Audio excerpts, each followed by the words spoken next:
டா நல்லா திளி போடு. டே எப்பறம் அடியில் எரியுது ராவில் தெரியலையே. டே டே டே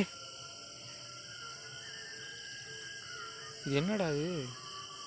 இல்லை என்ன பூச்சி? இது கொண்டுட்டியா?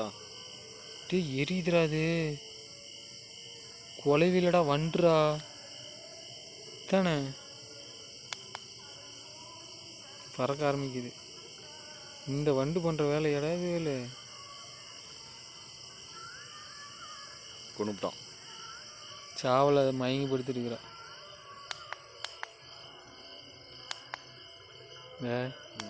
நல்லா அப்படின் அப்படின் விடு போட்டு விடு. கொடாக்கிட்டு போகலாம்.